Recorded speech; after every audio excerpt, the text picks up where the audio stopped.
Recording button. Double tap to activate. Zoom 1.0 slider. Swipe up or swipe down to adjust. He's saying he has emergency powers. Well, guess what? Congress can assert itself and say the president can't use those emergency powers. Zoom 1.4. To see if at any point some Republicans get uncomfortable with what is going on, if and when they get held accountable. We'll peel back another layer here and bring in this next story. A federal judge has ordered the Trump administration to temporarily halt some of the penalties it levied on a law firm linked to Democratic causes that are unpopular with the president. The firm, Perkins Coie, represented Hillary Clinton's 2016 presidential campaign and worked with the research firm that produced the now discredited Steele dossier about Trump and Russia. Last week, President Trump signed an executive order deeming the firm a national security risk. The order also banned the federal government from hiring the firm or using contractors who work with it. Yesterday, a district judge called the president's executive order an exertion of extraordinary power, warning it could damage the integrity of the entire legal profession by intimidating lawyers. The integrity has already been damaged. They have damaged themselves by what that they have done, by being dishonest and pulling the wool over people's eyes. Their integrity has already been damaged. They damaged their own integrity by allowing for this runaway train to get up to $36 trillion in debt. This is insanity, and what that they're still hiding behind, knowing good and well that we're on a runaway train pertaining to America and our indebtedness. Listen to some more of this, please. Lawyers from taking up cases that may be against the president's interests. The judge said the order, quote, sends little chills down my spine, adding that the retaliatory animus of Trump's order is clear on its face and that many in the legal profession are watching in horror. She compared the president to the Queen of Hearts in Alice in Wonderland, noting that the rash queen's outbursts off with their heads are entertaining to read about, but cannot be the reality we are living under the Constitution. The judge is expected to hold another hearing before issuing a final ruling on the matter. David French wrote a recent column on a related topic, how the Trump administration is trying to insert itself into decision-making at a private Christian school. Where is this going, do you think? Where this is going is obvious to everyone. It is Trump's friends get benefits from the Trump administration, and Trump's enemies are punished to the full extent that Trump can punish them. And the Perkins Coie order, I've never seen anything like it. I practice First Amendment law for... I continue to keep saying, there's no doubt we haven't seen nothing like this, but there's no doubt we have been driven to this in acting unordinary or unusual because of the unusual circumstances. I continue to keep putting that out on material, and I don't know if anybody can comprehend it, or they just choose not to want to comprehend it, pertaining to a government that basically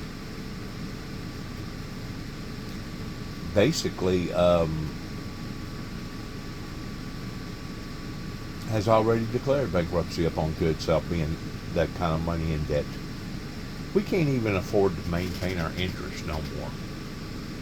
This is just how naive that people want to be in not taking ownership to this problem. They're still in denial. And the thing about it is, it was the witty people, the smart people, the people that supposedly had all the book sense that put us in this situation that we're in. It wasn't the common person. It wasn't the working class. It wasn't the poor class. You know why I say it wasn't them? Because they never did have the opportunity to have the weight or to have the power to influence courts to do this or to do that, much less become this indebted in this indebtedness.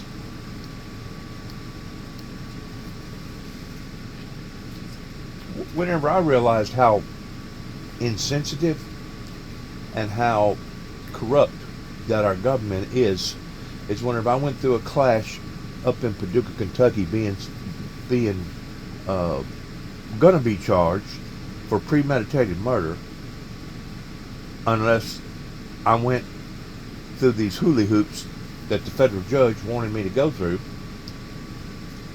in going and being psychoanalyzed. And if I went through these hula hoops and everything was okay, whenever I returned back, they wouldn't pursue the charges towards premeditated murder, towards going after Satan over in Saudi Arabia in the flesh.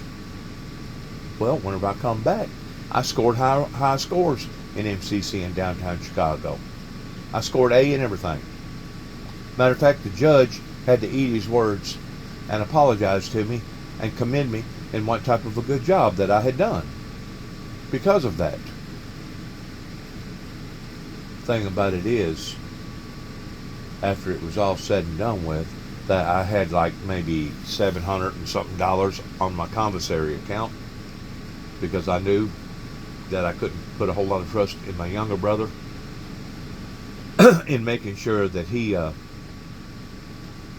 kept my needs entertained, pretending to sending me money whenever I needed it.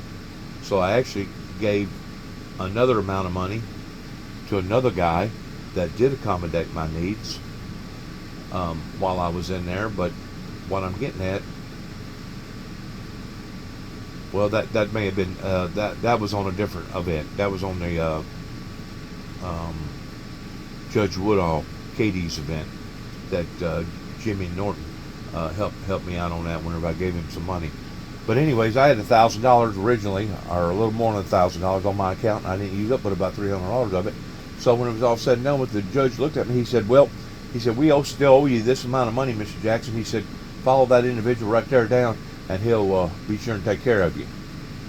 Well, I was expecting to follow that individual down into the basement, and maybe they had like a treasury or something down there where they handled money, where somebody could open up a vault and actually hand me $700 something in cold cash. That way I could go on out the door. Oh no, we don't handle no cash in here. He just went in there and had this little typewriter. It looked like a typewriter. He mashed in a couple buttons, and the next thing you know, it started working.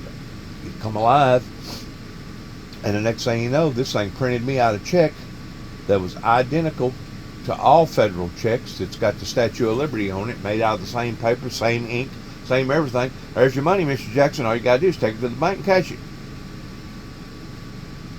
I thought to myself, if this federal judge in this federal institution in Paducah, Kentucky can do this, don't you think all the rest of them can at their own will?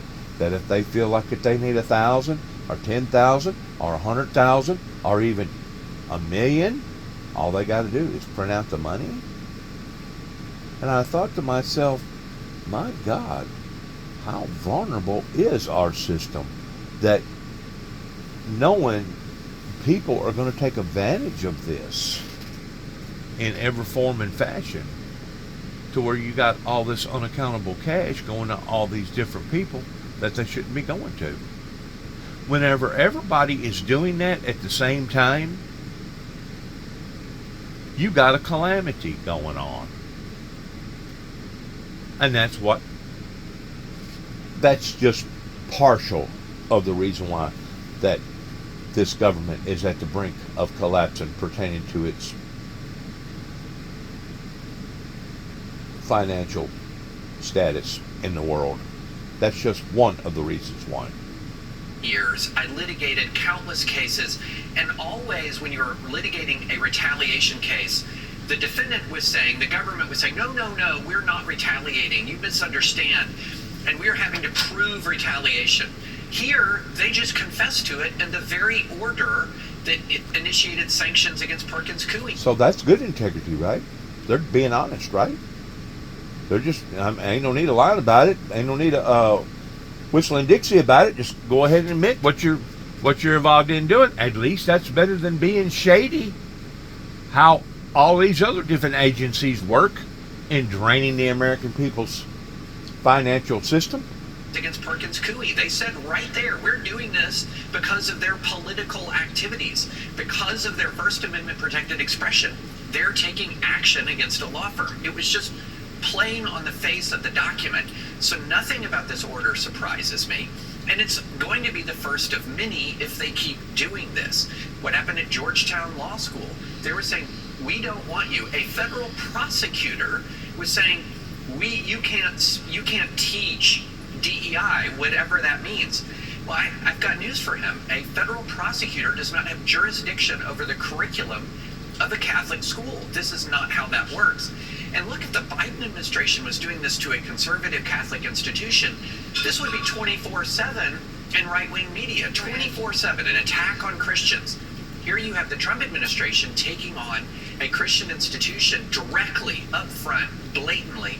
And for much of the religious liberty community, it's crickets. It's incredibly sad, incredibly disappointing to see that silence in the face of a direct attack on the First Amendment. I wonder if he would say the same thing, whether or not he was a Christian or a non-Christian, if they was doing the exact same thing to a group that become established in 1986 in becoming tax exempt pertaining to the Wiccans. Attacking the Wiccans or going after the Wiccans pertaining to their practices. I wonder if he would still have the same remarks as the Catholic school regarding that. You know, there is so many cross-references in this country. There is so many double standards. There is so many different tiers of justice that if you really get to digging and looking and how badly that this American system has been abused, it would literally make your toes curl up. And because somebody is going in there with a bit of integrity in being honest, they're offended by it. Why are they offended? Because it's attacking their system, their evil demonic system, the system that's been pulling the wool over the American people's eyes all this time, the system towards it freelancing towards any and everybody having access to a little machine to where at any given time they can just type up whatever type of money that they want to send themselves to. Don't matter if it's 100,000, don't matter if it's $1 million, don't matter if it's 100 million. We'll just type it into the little machine and we'll take it down to the bank and we'll cash it. How can a government system run this way indefinitely? It can't, especially whenever it's already reached the point that it cannot keep up with its own interest rate. Unbelievable. This thing has been a runaway train now for a long, long time, and it hasn't been until now that the American people has taken interest in asking the questions. Well, who set this up this way? How come this was done this way? Who is teaching this, and what are they teaching, and how come they're getting all these different amenities coming from the government? At least people are analyzing, deciphering, investigating. That's what we need. We need to cut off the fat pertaining to how that this government has been so careless. This piece is online now. Read it. Opinion columnist for the New York Times, David French, thank you very much for coming on the show this morning. One of our next guests says humor can play an important role in political protests. So what happened to the Democrats' funny gene? Editor of the New Republic, Michael Tomowski, joins us next. There's nothing humorous about none of this. That obviously the legalized extortionists thought that they wasn't going to get caught towards extorting the people. There's nothing humorous or funny about any of this. Nothing. Absolutely nothing.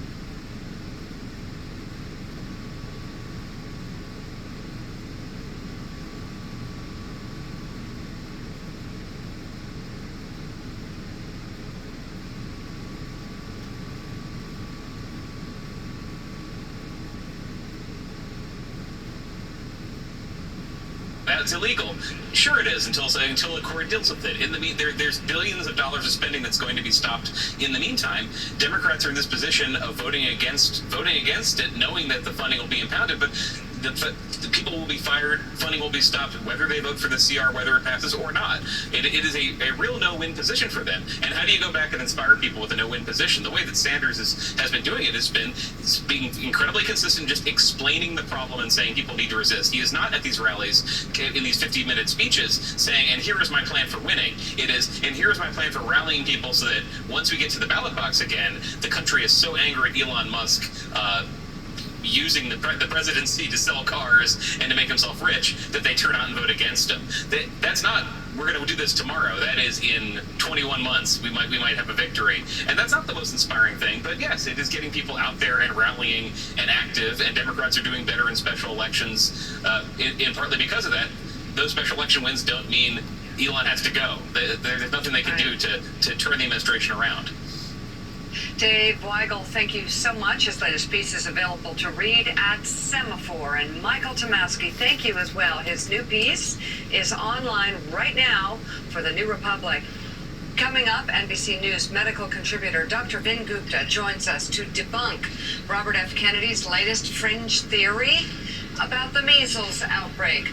Will also mark 5 years since the start of the COVID pandemic. Morning Joe Weekend continues after a short break. 5 years since the COVID outbreak.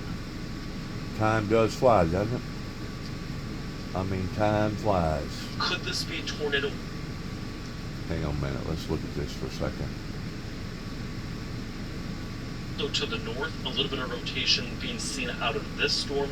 Also in Kentucky, west of New Amsterdam. We'll watch this one very carefully for perhaps some more rotation there. And then you look toward places like Huntsville, north of Birmingham, Alabama. And again, it's just been a slew of showers and thunderstorms. And Kendall, we're expecting for a lot of this activity to continue through the day today, through the evening tonight. It's led to numerous power outages, by the way. Still, I believe it's over 100,000 customers. Let me get it to you exactly.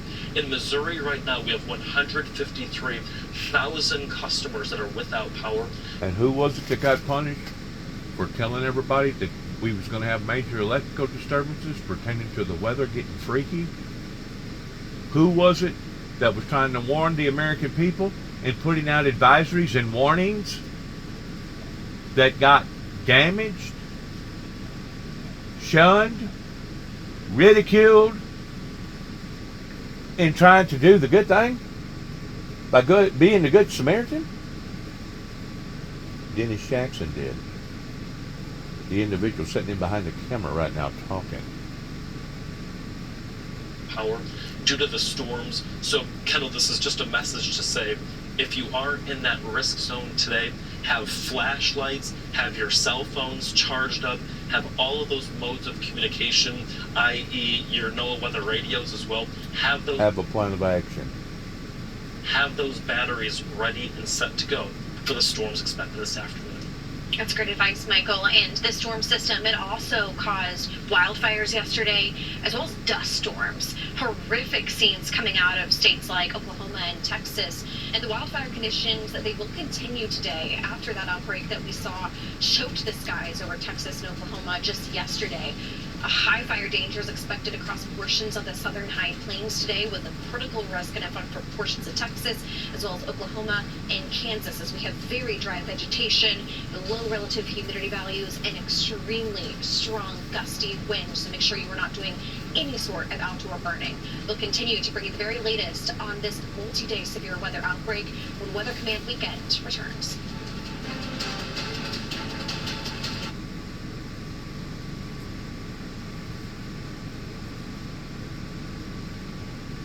Enjoy a spotless house for... Well, the weather did get serious last night.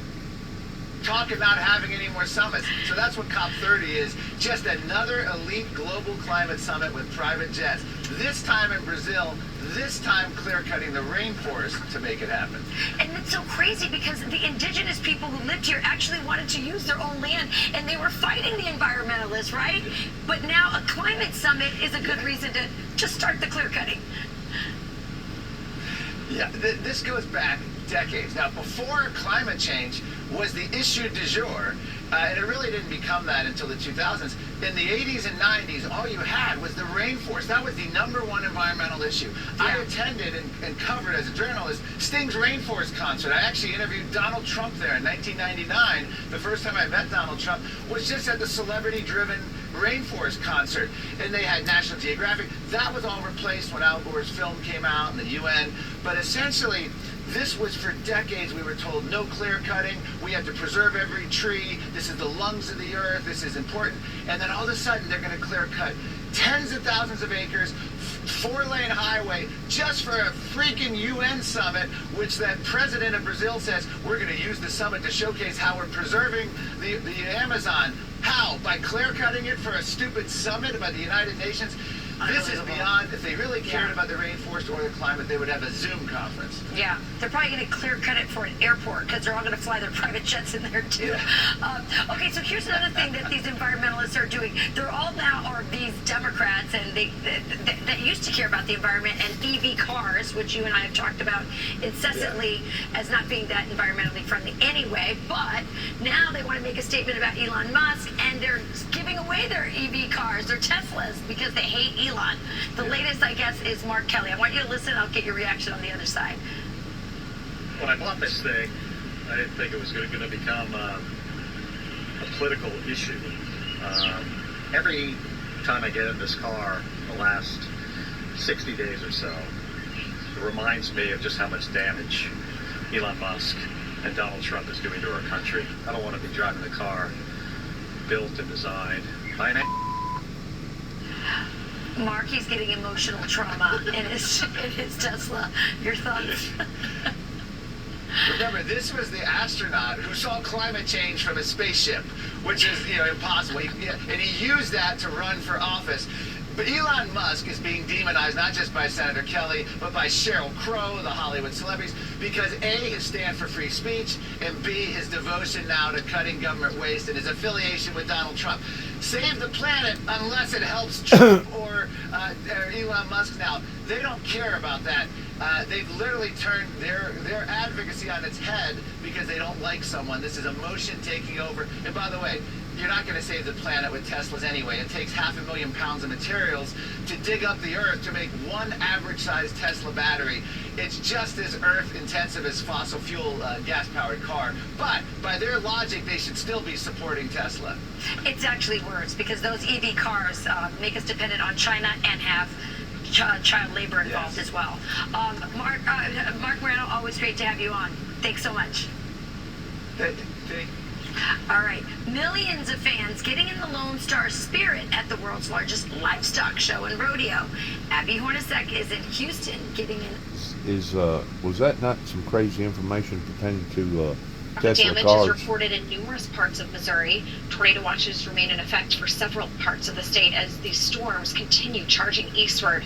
So bringing in Michael Estime now with more on what happened and what we can expect to see for the rest of the day. Michael, this has been a horrendous last 12 to 18 hours, and we're continuing with this multi-day severe weather outbreak today, with today looking likely to be the peak of the worst of it. Yeah, the problem is, Kendall, is as you just mentioned, the past 12 to 18 hours has really been showcasing the next 12 to 24 hours could be even worse. And we've already seen a number of reports of tornadoes. Of course, a lot of these are preliminary reports. We still need to get folks on the ground, literally survey crews to analyze the damage so that we can get EF ratings on these. But either way, this is what happened, and this is what's to come in places like Mississippi, Alabama, and perhaps even western Georgia late this afternoon and this evening. That's right. So more than 500 reports coming in, and of those reports, 26 of them are tornado reports, and that number likely to continue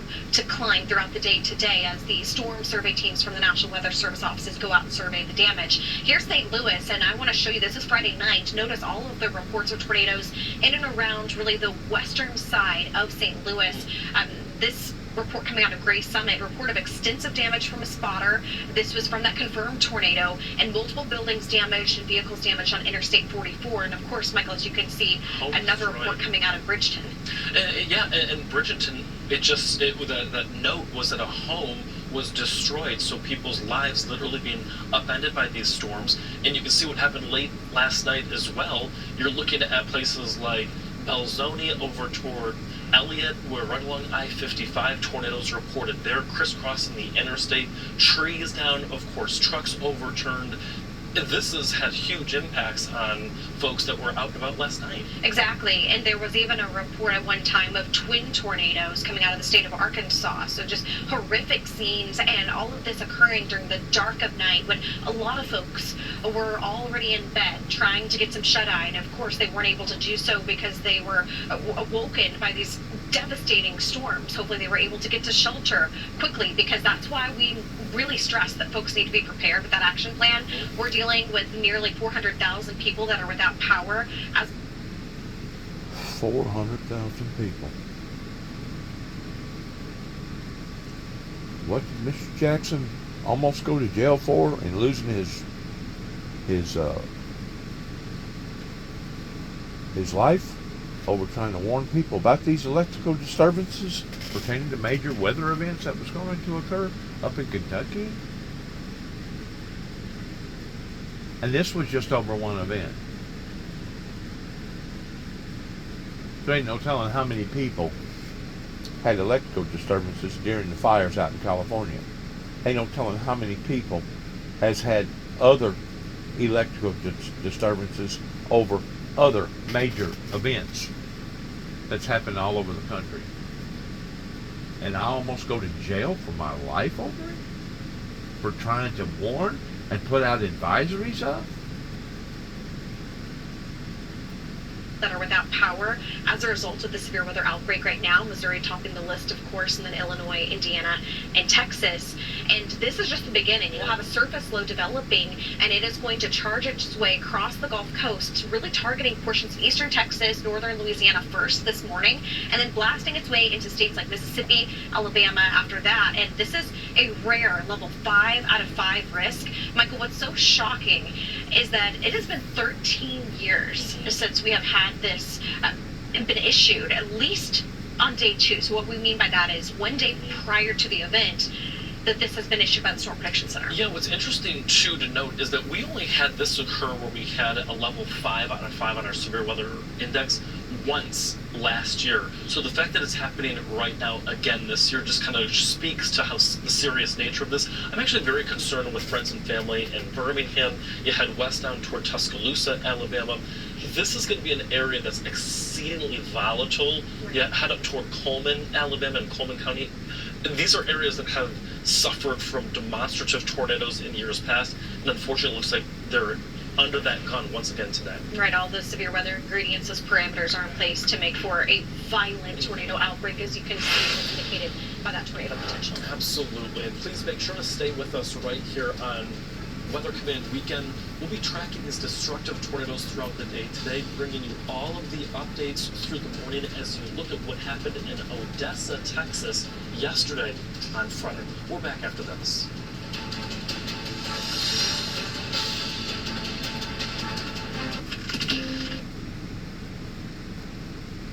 It got serious enough last night that it kept me awake for a while. Based product. And hang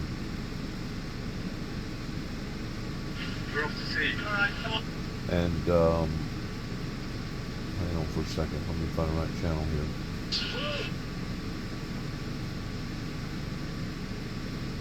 Poshmark was quick and easy. Oh. I can't find nothing worthy here. Anyways, I took off my flags off my American poles out here because the book, and hopefully what kids the wind can get out of it and is the rain idea that can destroy American instead flag. of just sitting and wallowing in a thing, you can make it silly. And if you can start to get out of that place, it can make you less anxious and feel better, and hopefully go to sleep, which is great for the kids and also great for parents. Fun is underrated, right? Yes, exactly. I think being silly is underrated too. I mean, you know, especially. All right, we got all that. John Locke said, where law ends, tyranny begins. And I see that. I saw it over the last 4 years when somebody was allowed to attack viciously with this department and the FBI. His political opponent How did that work out? Didn't work out too well, but it wasn't pleasant.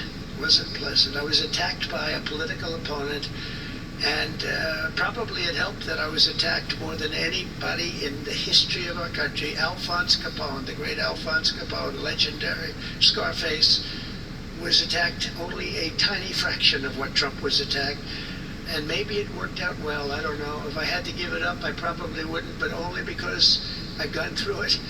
But I wonder what the difference would be. Maybe they helped get me elected by those margins, the big mandate that we received. But you can't go after your political opponent. Nobody's ever seen anything like it, actually. And hopefully they won't see anything like it. But now, with the return of law and order, the entire world is witnessing the triumph of American justice and American freedom. That's why we're here today, gathered with people that have love for our country. Amen. In the coming years, we will revive the storied legacy of this department that's happening right now. You can feel it. And rekindle the spirit of the great lawmen and legal lions of the past. Americans like Wyatt Earp, Elliot Ness, Frank Hammer, Rudy Giuliani. Rudy Giuliani had to suffer greatly. He's the greatest mayor in the history of our country. He had to suffer greatly. Ed Meese, Antonin Scalia, Robert Jackson, and Robert F. Kennedy. We will rebuild pride in our institutions. We will restore the prestige of this great department, and we will bring back faith in our justice system for the citizens of every race, religion, color, and creed. And I want to just tell you that this has been a great honor. I was asked to do it, and I said, is it appropriate that I do it? And then I realized it's not only appropriate, I think it's really important, and I may never do it again. I may never have another chance to do it again, because this is something that I'm leaving to the greatest people I know, the best people, the smartest people, the toughest people I know. And they're going to do an incredible job. And it's an honor for me to have won this election so that I can appoint these people to do their job, and they're going to do it like you have never seen. So I just want to wish all of you good luck. It's going to be an interesting journey. Not going to be easy, but you're going to win. You're going to win, and fight, and it's going to end up being a tremendous result for this country. So thank you all very much. God bless America. God bless you all. Thank you.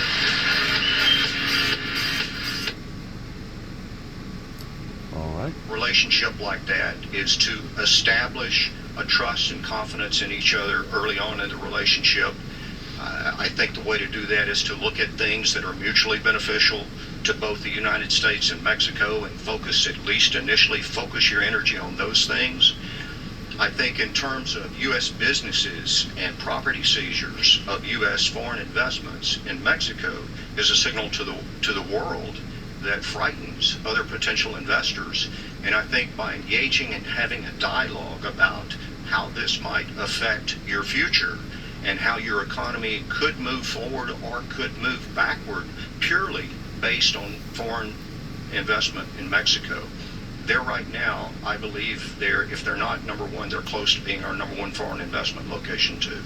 So I think key to that is just having that constant dialogue and building trust. Appreciate that. Thank you.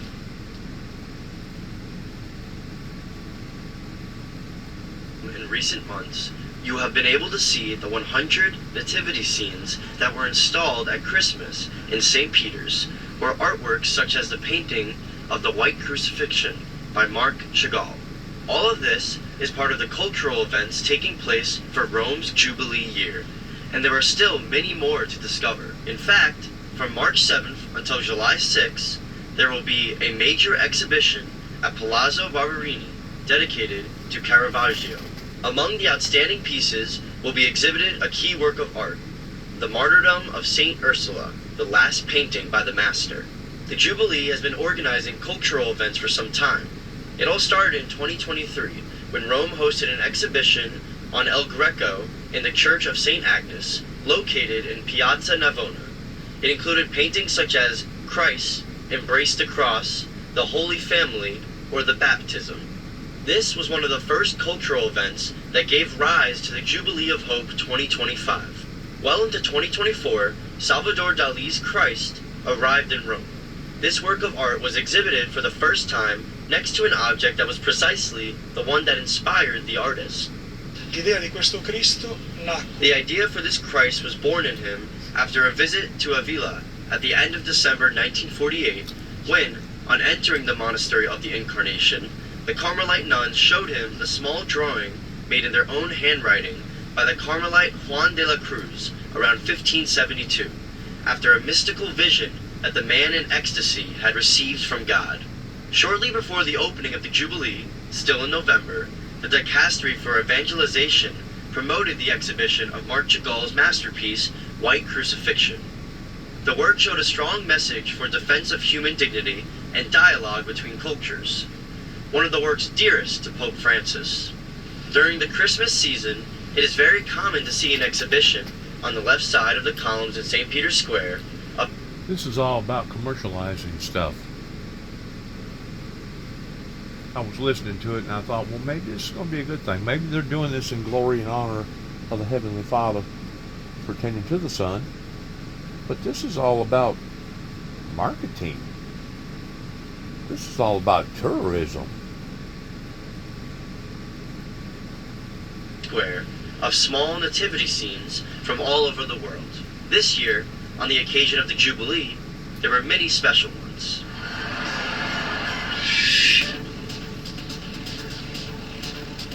In our next program, we follow the evolution of Pope Francis's health. This and much more here on Rome Reports.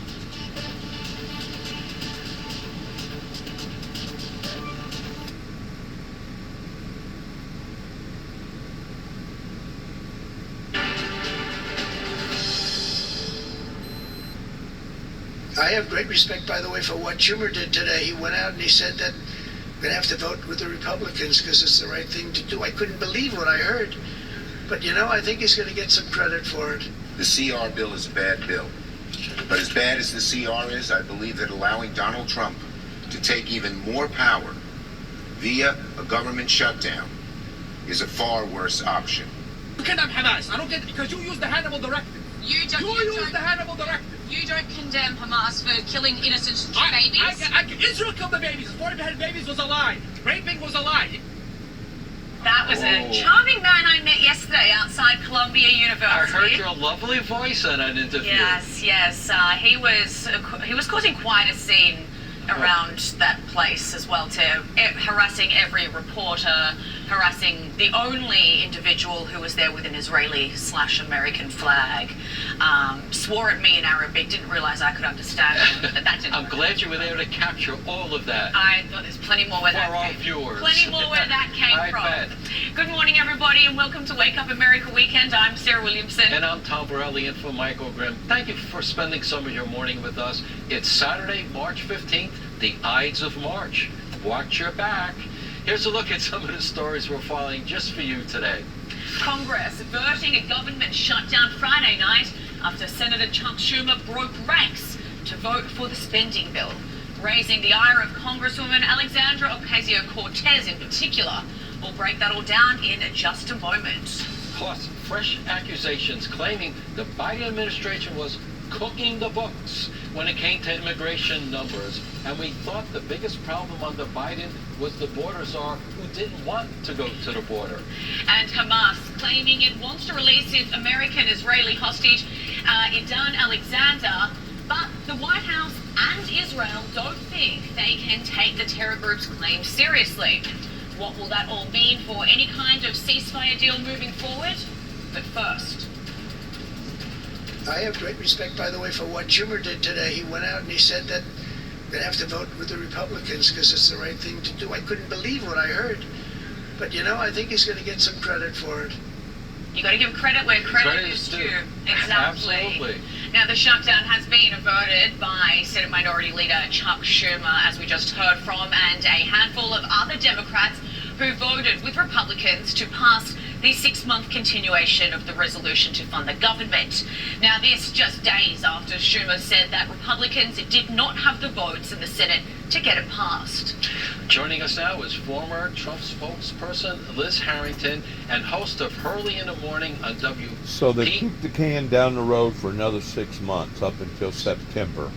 After then, they have to go and do it all over again in debating of federal workers, and just a policy that changes every day. Declarations from the White House on a variety of policies are rattling investors. Tesla has lost so much value that analysts said they could not think of another comparable moment in automotive history. The company has lost nearly 49% of its market cap since Musk started working as the head of Doge, as its peak value has fallen $763 billion. $763 billion. It's a Dr. Evil moment for those of you who saw Austin Powers in just the last 3 months. John Meacham, usually I ask you,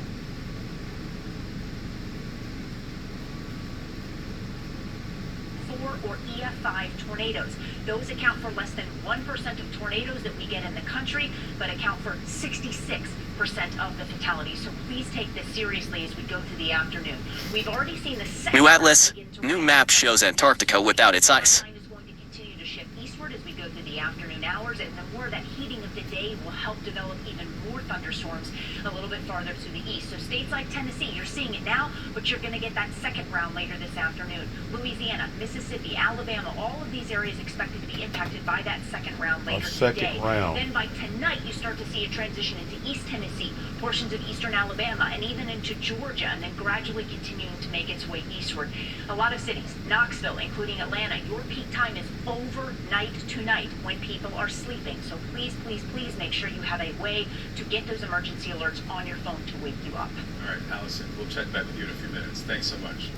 With me now on the phone. Well, on that, not just it. January 6th task force. Yeah. At extreme risk, long track tornadoes that can be on the ground for dozens of miles are possible as we head throughout today, and the focus of that will be the afternoon, even into the early evening hours. A lot going on, but that extreme risk does highlight the tornado threat. There will also be a lot of reports of damaging wind where we can have trees down and power outages and all sorts of things to that nature. The greatest threat, though, for that tornado risk does occur across states like Mississippi and Alabama, stretching into portions of southeastern Louisiana too. So a lot to take hold of here as we go through the next couple of hours. You can see those thunderstorms are already out there. They kind of train over some places in the same spots with some of the heavy rainfall. But to the south, those single cells, those individual cells, those are the ones that can produce tornadoes. Those continue as we head into the evening hours, and as this slides its way on east, we will have more threats for severe weather here as it moves across states like Alabama. Even parts of the Florida Panhandle could have some very strong thunderstorms. Hopefully by 3 a.m., most of the dynamic energy is lifted far enough north away from Georgia. So with those spotty thunderstorms, we hope that they won't be quite as strong, but there's still more severe weather to come as we head into Sunday too. So following a lot of the stormy weather, there is that flood risk that I mentioned. You want to make sure you're staying aware of that. Kentucky into Tennessee, even parts of northern Mississippi and Alabama, the concern for flooding remains. And of course, severe flooding, it can happen year-round, but knowing the safest places to go, where or what to do during a flood can help keep you and your loved ones safe. AccuWeather Emmy Victor has more.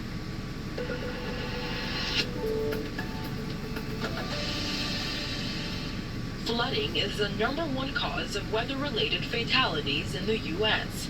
It's important to be prepared when one occurs. If flooding is in the forecast or a flood watch has been issued, disconnect electronics and follow any guidance from your gas, electric, or water utilities. Have a go-to bag or emergency bag already packed with important items in case you need to evacuate in short notice. If you are advised to evacuate, do so immediately. If flooding is occurring at your location, immediately get to higher ground. If the water starts rising in your house, safely get up to the roof or top floor. Don't get into a closed attic, as floodwaters may trap you inside. Sometimes flooding occurs while you're driving. Turn around and don't drown. Don't try to drive through it. It's difficult to tell road conditions under the water. Abandon your car if water starts to rise around it, and get to higher ground.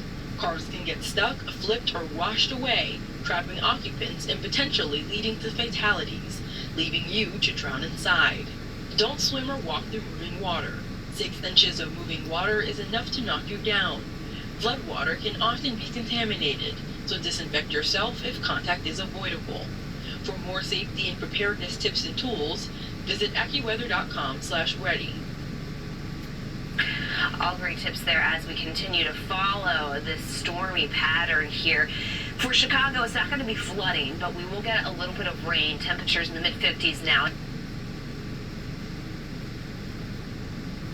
The really big outbreak for severe weather. Very rarely do you get this pink shade. That's a 5 on a scale of 5 there for severe weather. It's rarely forecast to be that bad, but we have it today across Mississippi, stretching into Alabama. But Last night, I turned my light on over here at my safe house, and I directed my animal in regards towards having to make an escape route.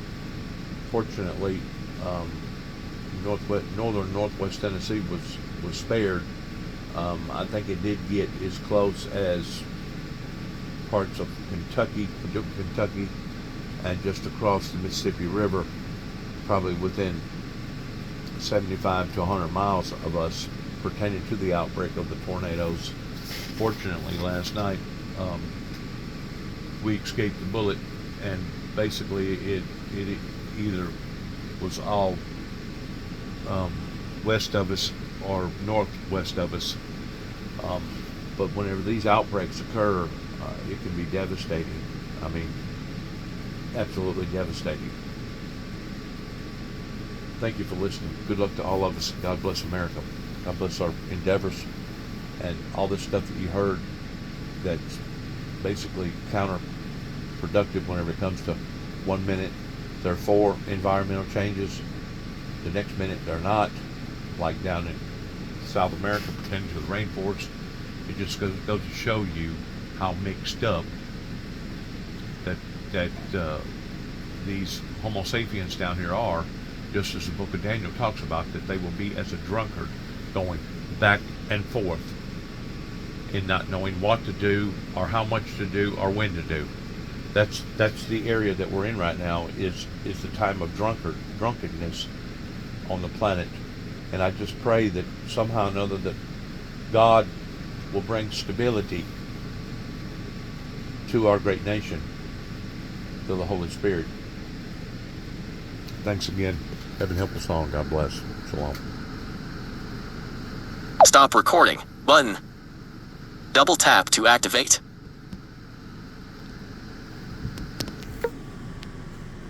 Zoom 3 button. Zoom 3. Stop recording.